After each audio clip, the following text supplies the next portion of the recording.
I'm Philip Saville, and I directed Harold Pinter's first play for television in 1960, A Night Out. In the 60s, the world of TV drama was a wonderful time. The productions all went out live, and all the cameras and the actors all had to be perfectly rehearsed. Hello there, thought you were never getting here. Put your things up there, would you? All the things on the top, aren't they? Hello, boy. Having shared the same era and a similar background to Harold, I decided to look up some mutual friends and search out what made him tick.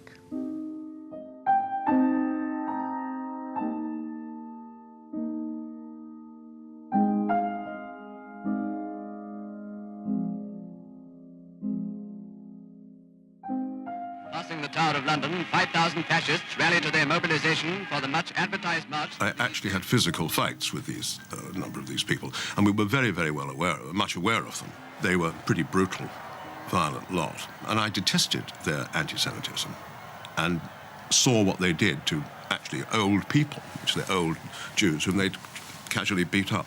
We used to hear the drums of Mosley's gangs marching, and when you heard the drums, it sent really, you know, almost like icy chills going through you. And there was a sense of horror. And people always said that, oh, when Hitler comes, you'll be the one to go, you know, they'll get you. My father was a tailor, and his father also was a ladies' tailor. And the East End was alive and very, very stimulating with all these different people and races from all over Europe and Russia and Romania, the post-war Jews that settled there. There was this juxtaposition of the completely modern, post-war, forward-looking, integrated, trying to be Jewish people calling their children Henry and Harold, and Jeremy and Stephen and Michael and Charles. Those people did not want to be Avram and Moshe and you know, Yitzchak and took Hebrew, and they wanted to be English. In fact, nearly every major Jewish writer had a tailor for a father.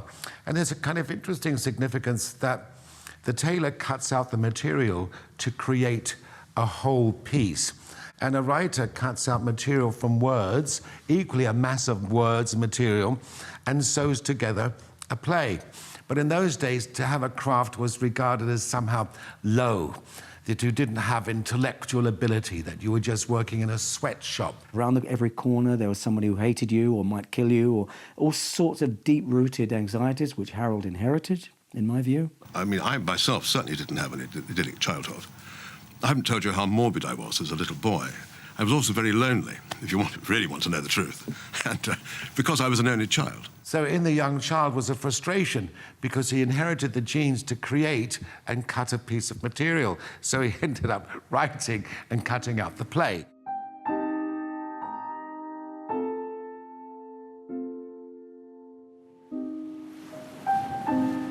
I was evacuated in late 1939. I'd never really seen the sea before, but the sea was extraordinary, and the countryside I had really never seen either. One friend I had there was told one day that his parents and baby sister all had been killed, bombed in London. No one could really understand what that meant.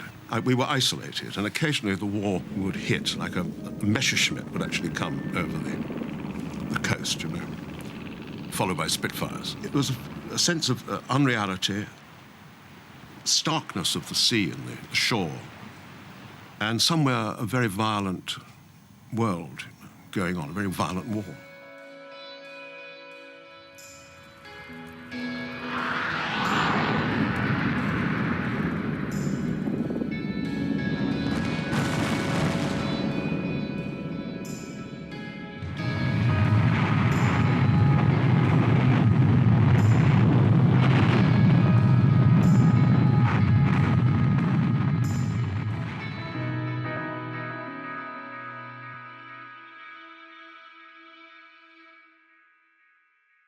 We both went to the same school, the Hackney Downs Grammar School.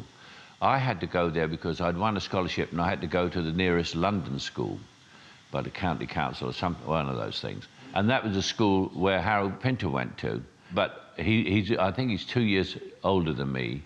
So he was further up. So, you know, you never meet the older boys when you're young. They don't talk to the younger boys. I knew of him through the same teacher. We had the same English teacher, Joseph Brearley. He woke us all up, and he introduced us to John Webster, you know, and the whole Jacobean playwrights and poets. We really didn't know much about it. We knew Shakespeare, but we didn't know anyone else.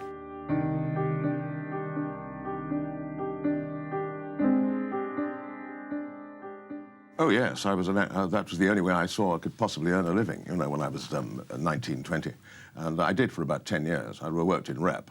I was out of work a good deal, of course, but I worked very hard in weekly rep, which was then all over the country. If you're in weekly rep or fortnightly rep, you have to forget the lines you learnt last week, remember the lines of the play that you're now doing, and try and learn the lines for next week too. So it was a very hard job. This actor, David Barron, was playing part of a waiter in The Matchmaker, a tiny part, about 2-3 lines.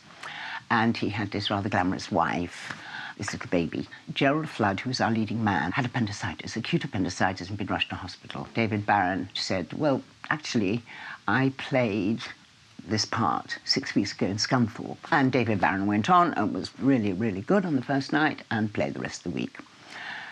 And, of course, it was only later that I learned that David Barron was Harold Pinter. Vivian, his wife, who was a superb actress, I have to say, she was quite genteel, she was quite proper. But I always remember her telling me, watching me make up and saying, Susanna, you must never rub your eyes like that, you'll get wrinkles. But incredibly sexy underneath that. We had a lot of laughs together, but I never really quite knew.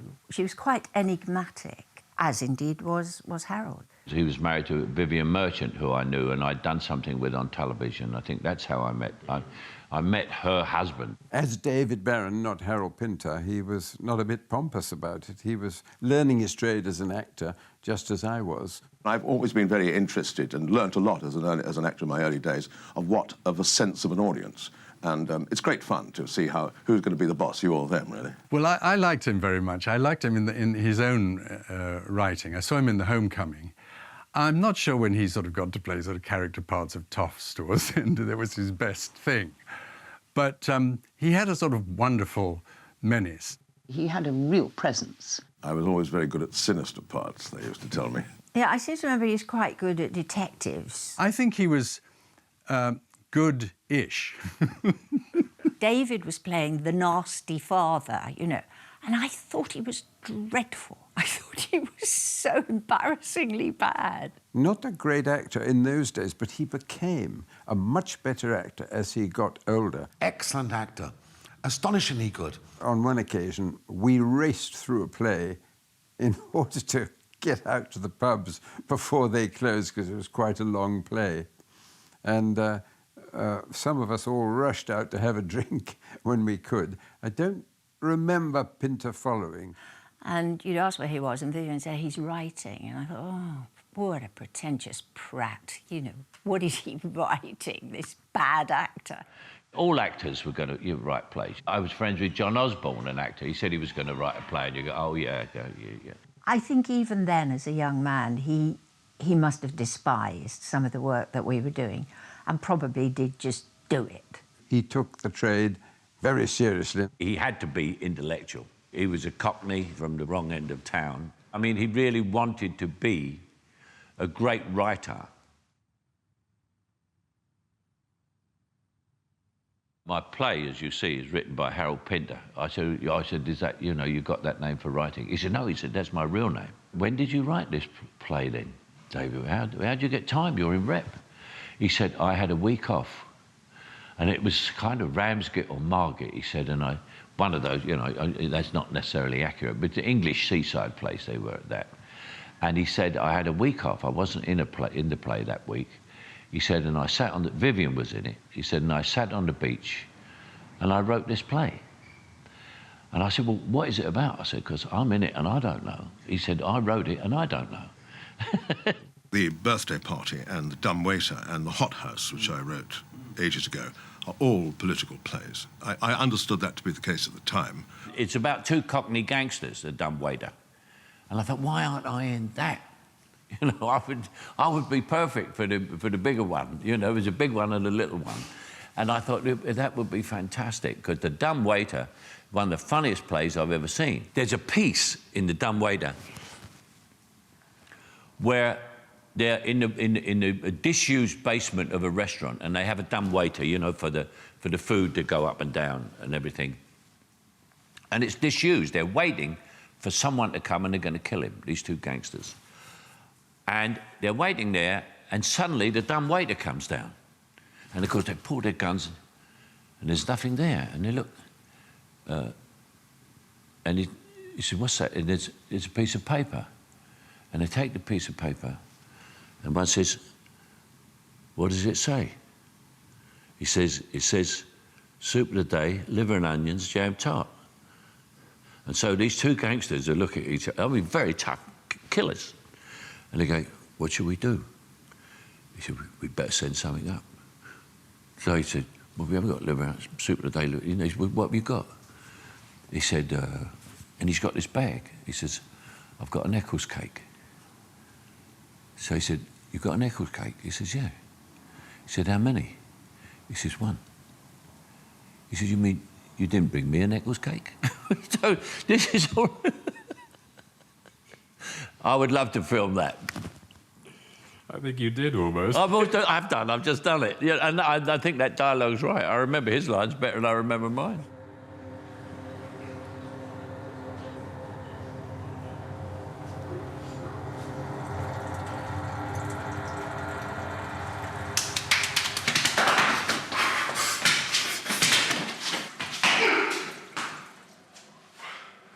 What do you think? He'll be here soon. I know. So stop arsing about. Yes. I will. What time's he getting here? Oi! What time is he getting here? What time are they getting here? Is he bringing them? Why not? What time? What's the matter with you? Could be any time. What were we told to do? Wait here. And what are we doing? Waiting here. I think you're right.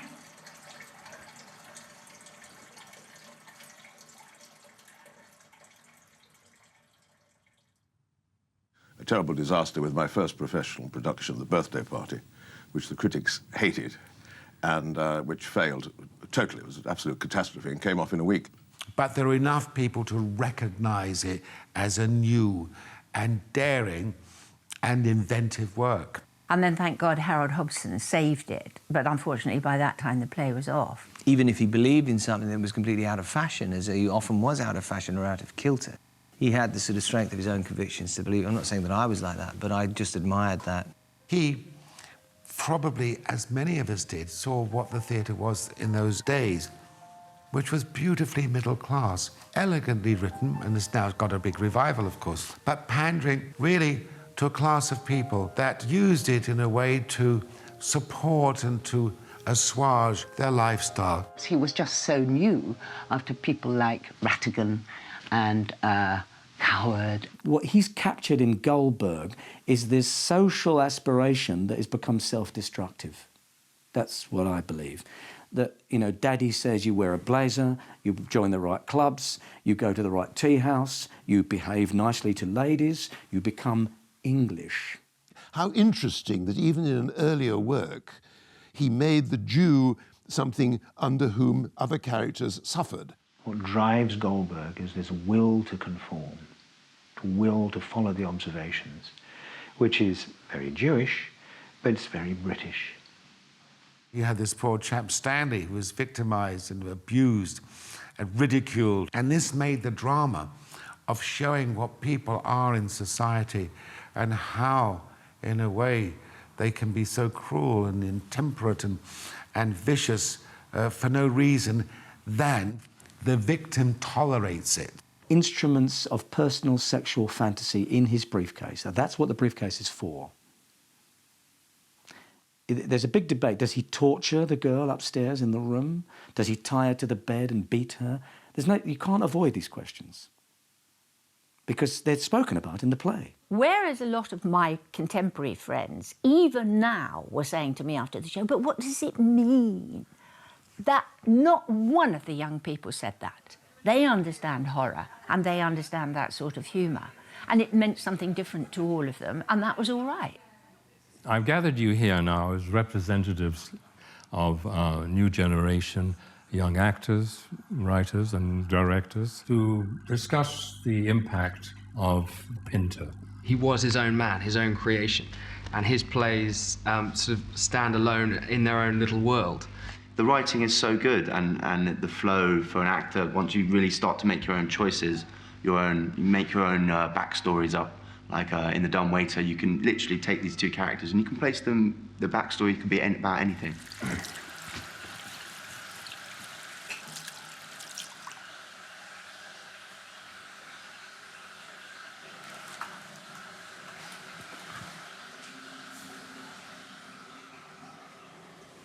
Lots of photographers out there.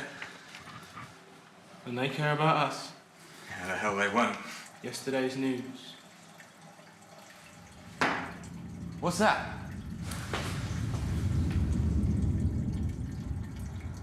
What's that? I don't know. Where did it come from? Under the door. What is it? I don't know. Pick it up.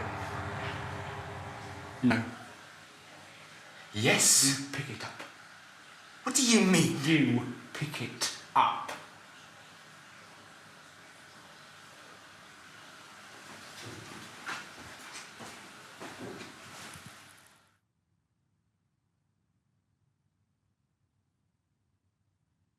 Well, the play I'm most fond of, and I think it is certainly one of his best, if not the best, is The Caretaker. The man who wrote this play understood something about dirty old lofts, drips coming through the roof, rats running around in blocks of flats, and the aspirational mental state to not let any of that determine who you are. And it's always a revelation when you play Pinter how funny it is. And of course, Pinter is very funny.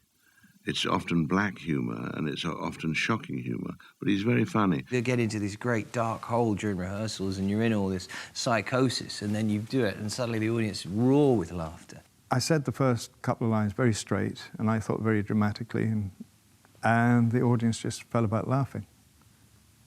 And I remember looking down to Warren and he looked up at me and winked and said, "It's funny." Some of the dialogue is very comical because it's kind of people's streams of consciousness, conversations, arguments. The ordinariness and then the ordinariness of repetition it. of them. Very much the repetition of it too, yeah. It's a funny idea of a character who just takes everything incredibly serious and is unsure about any set rules in life. So it's just like, you want a Kit Kat? Are you sure you want a Kit Kat? Yeah. Why did you want the Kit Kat? You don't know what your trouble is. That's your trouble. Yeah, exactly. What does it say? They'll be here for us in 2 minutes. 2 minutes? 2 minutes. Show it to me. 2 minutes. They'll be here for us in 2 minutes. Well, 1 minute 40 now. Minute 45. Oh, 5 seconds. You always were a little bit fast. And you always were a little bit slow. Fast or slow, it's the same bloody 2 minutes. Not 2 minutes. Tell them go to hell with it. 2 minutes. Go on. So dark though as well, because I went to see The Hot House when it was on at the National, and I just thought it was hilarious, but in a quite sort of dark, chilling way. A certain chill at the centre of a lot of his work. Had a bad dream. You dream a lot? Only on match days. 2 men knocked at my door. White coats wearing football boots. Grabbed me by the collar, dragged me down the corridor. Yeah.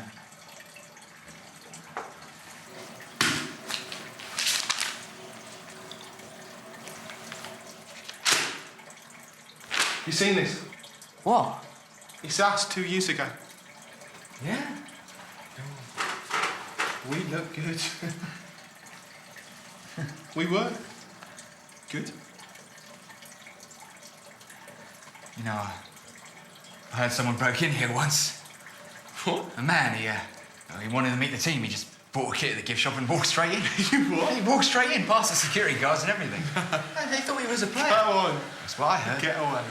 No, It's unbelievable, Sorry, isn't it? walk right in. No, a man of 64, I mean, dressed like us. They thought he was us. That's unbelievable. Sure enough. That's incredible. You know what he said? Who? The man. What, the 64? The 64-year-old man. What? When he saw this place, you know what he said? What? What a shithole!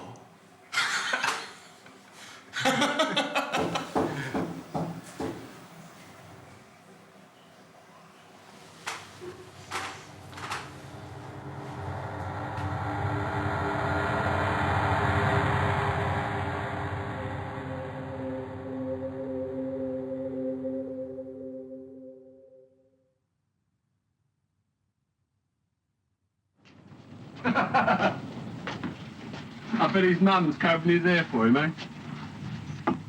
Yeah. You ever met her, Seeley? Who?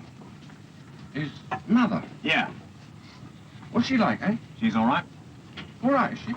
I told you, I just said she was all right. No, what I mean is, he always gets a bit niggly when she's mentioned, doesn't he? A bit touchy, you notice that? Yeah. Well, why's that then? I don't know. What you asking me for? Well, I don't know. I thought you might sort of... Well, I mean, you know him better than I do, don't you? Of course, he doesn't let much slip, does he, old Albert? No, not much. He's a bit deep, really, isn't he? Yeah, he's a bit deep. Secretive. What do you mean, secretive? What are you talking about? Well, I was just saying he's secretive. What are you talking about? What do you mean he's secretive? Well, you said yourself he was deep. I said he was deep. I didn't say he was secretive. I thought it was terrific. And it had all that menace and danger, or the beginnings of it. Did you direct one of those? Yes. Yeah, I thought you did. Yes, A Night Out. Yeah. Yeah, you did, didn't you? And it was a landmark television production. She was, well, talking about the sexual thing, I mean, you brought that out very, very much, didn't you?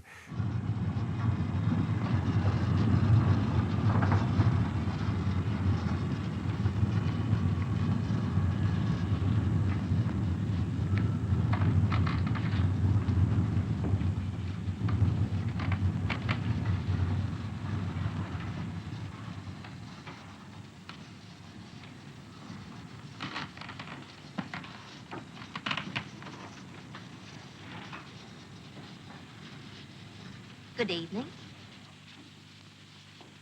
What you doing? What you doing out at this time of night? I live just round the corner. Like to?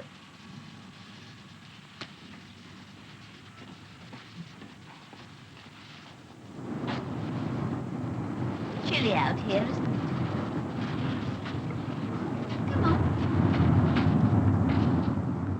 Vivian and I were very good friends because we'd done The Room, and then I suggested her for that part in Alfie, and Lewis said, I'll give her a screen test, and she wouldn't do a screen test. Vivian said, no, I won't do a screen test. And he said, your friend Vivian Merchant won't do a screen test. I said, sod the screen test. I said, give it to her, I promise you. I said, she'll be fantastic. Vivian was his wife and, in a very real sense, was his muse. She understood his rhythms. She understood his evasiveness. She understood, above all, I think, his irony and his humor.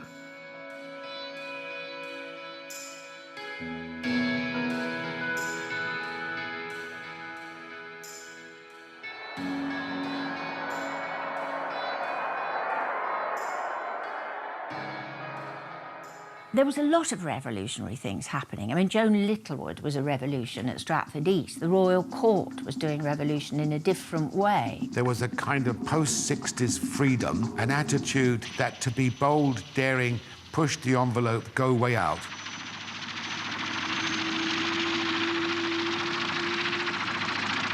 I beg your pardon, who do you suppose I am? Why, you're the torturer, of course. Do you really think I look like a torturer? The nihilism of all the other things going on in the world and bombs and da-da-da-da.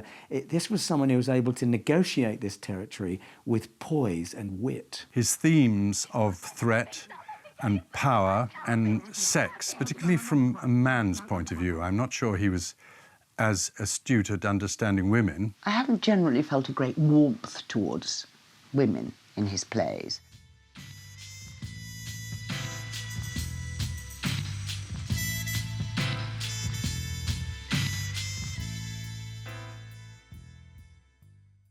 about me taking a glass without you taking me? Why don't I just take you? The only woman in the play and the only bringer of femininity into a violently, repulsively male world.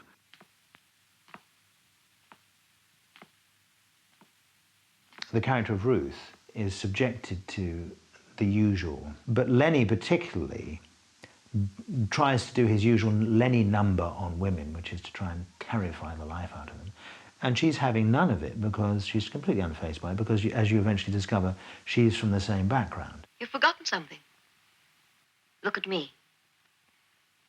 I move my leg.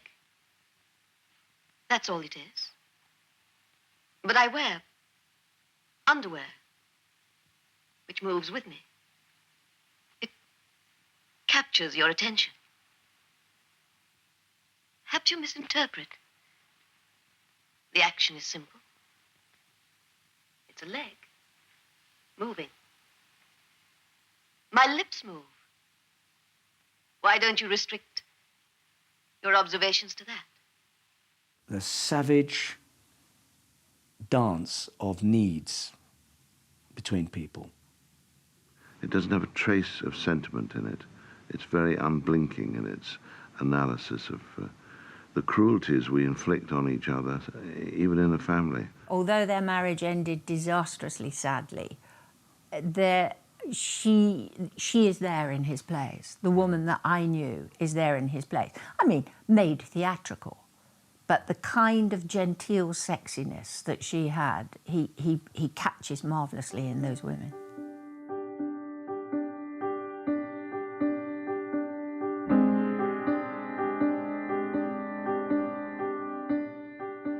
His screenplays were superb constructions. Harold Pinter's not only a great dramatist, he's one of the best screenwriters in the business. He could put away all those, cases full of dynamite and squibs and just relax and then be extraordinarily sensitive to other people's material. Harold's, how should I say, meanness, you might almost say, of dialogue was actually his great virtue.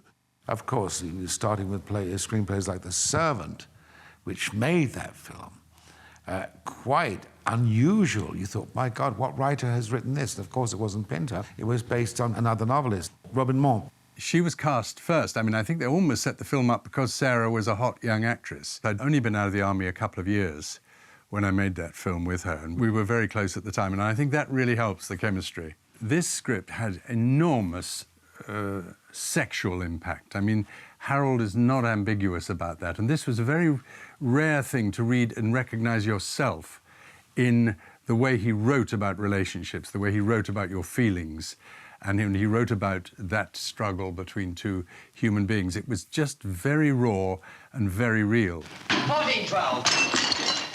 There's no reason to take advantage of the fact that you're sitting in the best position. My dear... You ought to be able to play the game according to the rules. My dear Barrett, you're just a little upset because you're losing the game. Oh, take your book. Take it yourself. And sexual subtext was very much there, of course, with him. The whole ambiguity of that relationship between him and Vera, and Tony and Vera, and Tony and him. His work was about power and the power which people have over each other. The subtext of class warfare, yes, I think that was there very much. I don't know what I'd do without you. Well, go and pour me a glass of brandy. Well, that's what I suggested in the first place. But don't just stand there, go and do it! It was very important for him to learn how to take a theatrical concept and broaden it for the cinema. He knew exactly how to behave as a writer on the set, and he never intruded. But, of course, the one thing he was so particular about as a writer was that no actor would ever change a word. I hadn't seen him for years. I can't pretend I was his closest friend and round his home for dinner every week. I wasn't. But what happened was he wrote the remake of Sleuth that I did, and we rehearsed that for 2 weeks. And he was at every rehearsal, and we sort of renewed our friendship. And he was a much older man, and we all figured he was dying. He had cancer. I think it was cancer. We knew he had some incurable disease anyway, and he was dying. And he used to come, and we had the best fun with him, and we had a lovely time. And I thought it was quite strange. I was there right at the beginning, and I was there right at the end. Harold became a friend of mine and quite an influence in my life throughout my career. In fact, he wrote the script of Remains of the Day when I came back into acting. We became friends of he and Antonia, and of course, when I came back into acting, he'd written the script of French Lieutenant's Woman, which I nearly did.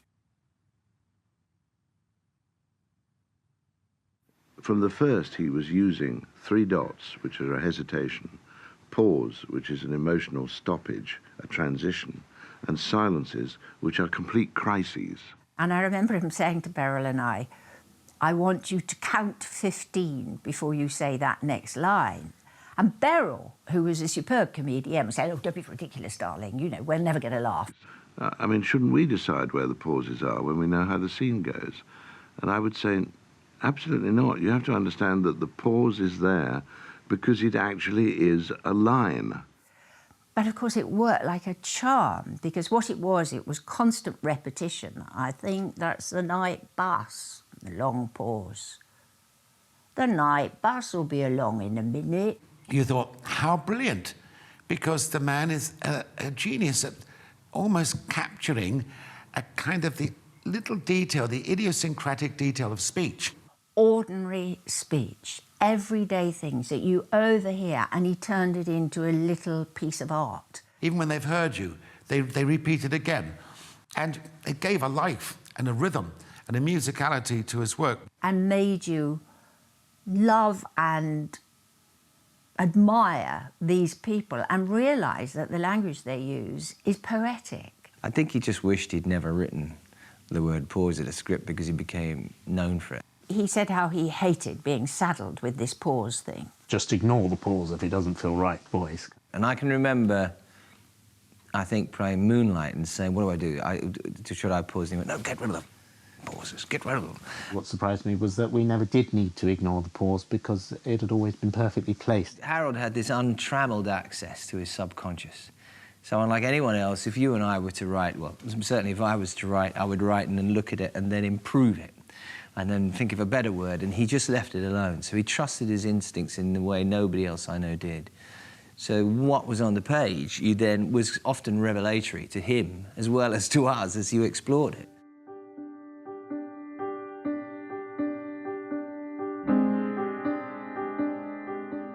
We loved Kafka because he reflected and exposed our vulnerabilities. And I think there's a lot of the early coward stuff where people are behaving and being very, very civil to each other, while underneath it there's these great storms of emotion going on. Even Arthur Miller's first plays, Death of a Salesman, the poor victim. I think the victim psychosis is prevalent almost exclusively in Jewish writers. It's actually highly honed and very, very theatrical. It just seems so experimental. His characters are never, and they are not, absurd. The idea that he belongs to something called the theatre of the absurd is preposterous.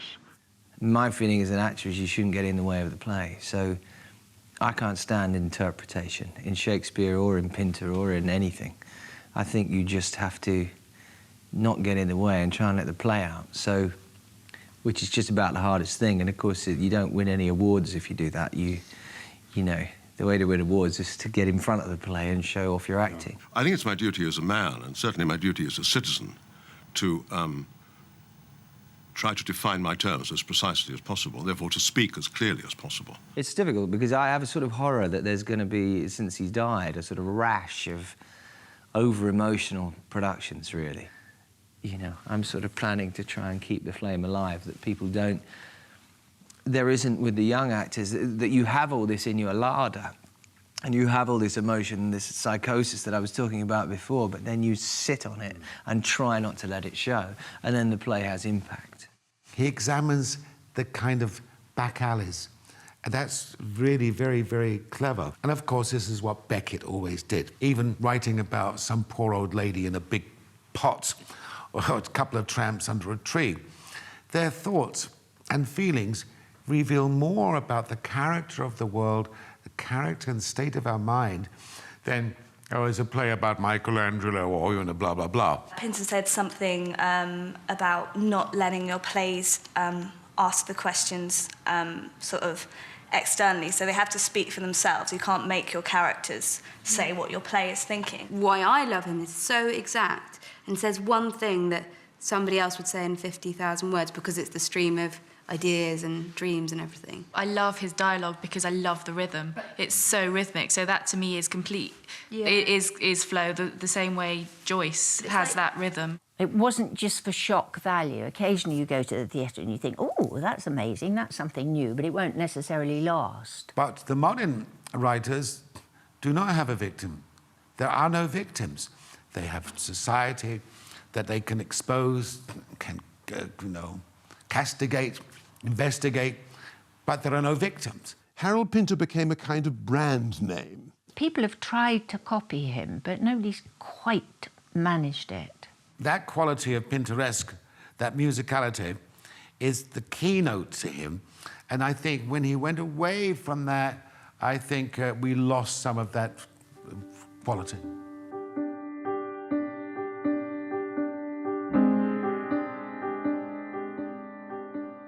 I mean, he certainly adored women. I remember we had a long conversation about one of the greatest sounds on earth being the swish of stockings underneath, silk stockings underneath a skirt. And, and the click of a woman's heels. The torturing of minds that can go on between men and women and men and men. But I suppose I've heard people say that he didn't write as well for women as he did for men, and I think that's probably true. Although all the women I know, Lindsay Duncan and Leah Williams, they adore him. He never has talented and beautiful women in the plays. They're all sort of mumsy and that. The middle plays and towards the later plays, complex insights into the way women are manipulated by men and the things they're forced to be. But I don't think Pinter actually does repress women or play with the kind of I'll make them submissive, because I think although he doesn't have that many female characters, he kind of boxes them as much as he does with men. He understood the kind of sexual drives of men and the sexual thoughts of men in a very real way, which he surfaced, and other people have been more inhibited about it, but he wasn't a little bit afraid. Oh, I don't think men understand women at all. No, I don't. But then I don't think we understand men at all, really. I think I do, because I'm very, very old. But when you're young, you don't. Harold did write poetry. And, it's been said by many people, and I think one of the great poets in America, Wallace Stevens, that the imaginative transformation of life is the purpose of art. So I think that Harold's imaginative transformation of life is an acid exposure of the moment of tension of people meeting. What sound was that? I turn away into the shaking room.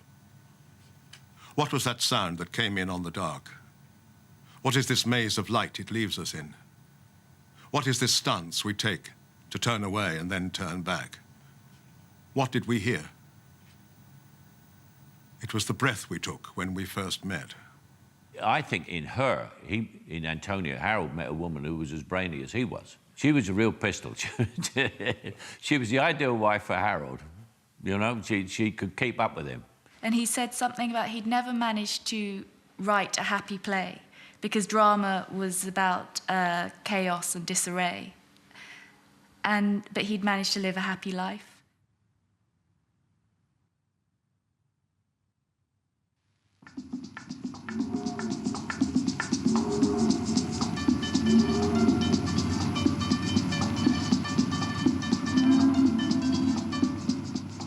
Somebody said, do terrorists imagine what they do when they leave a bomb, which then explodes?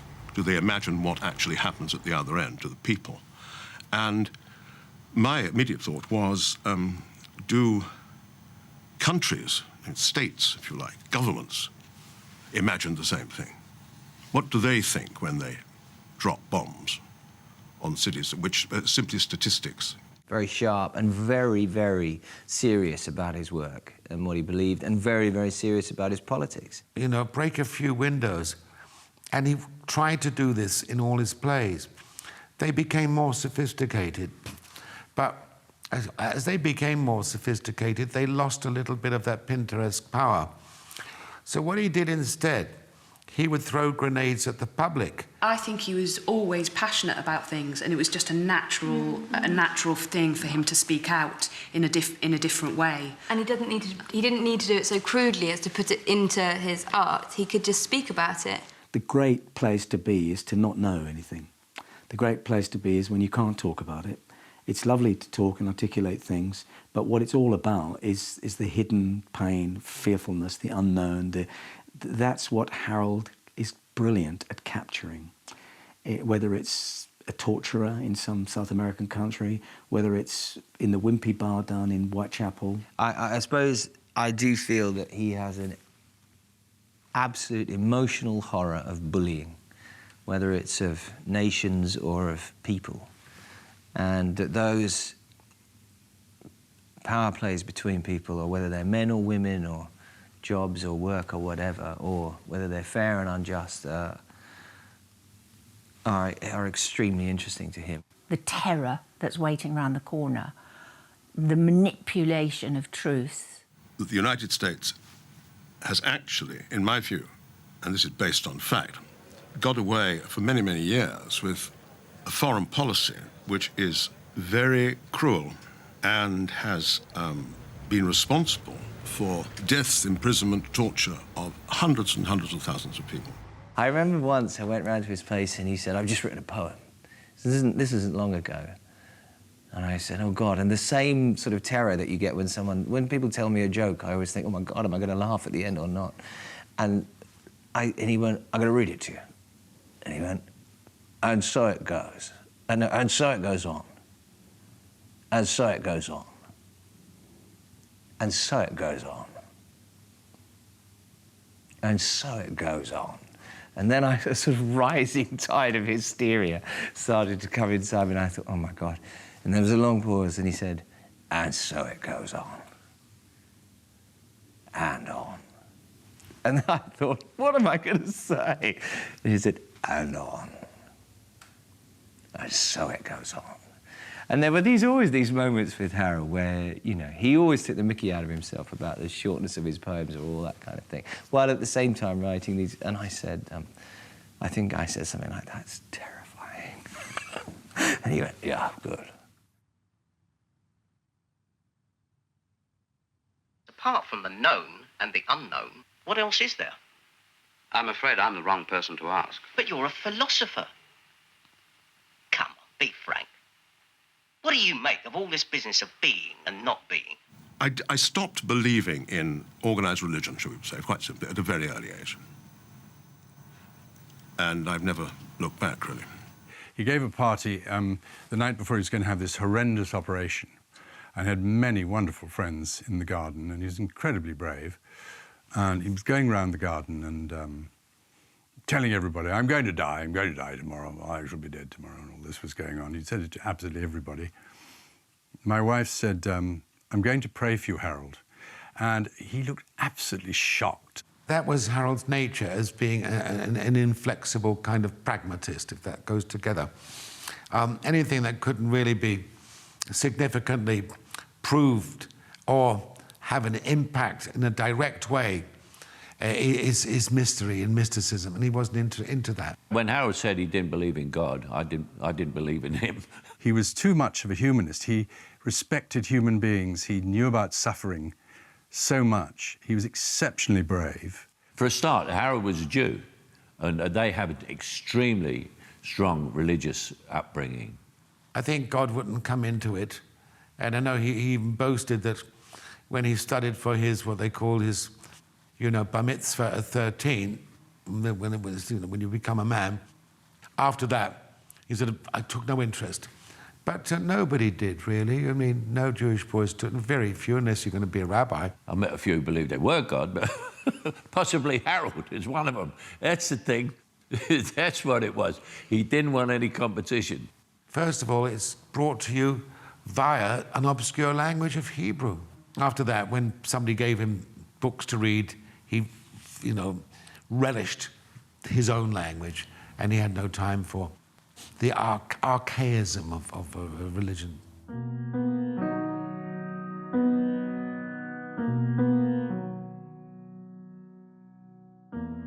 Well, I knew Harold Pinter mostly from playing cricket with him, because I used to be captain of the Guardian cricket team, and every year we used to play Harold Pinter's 11. And he always used to put some amazing West Indian fast bowler against us, who would smack us in the chest at about 90 miles an hour. But we often managed to beat Pinter's 11, somehow or other. A chaotic, fragmented world in which I was brought up.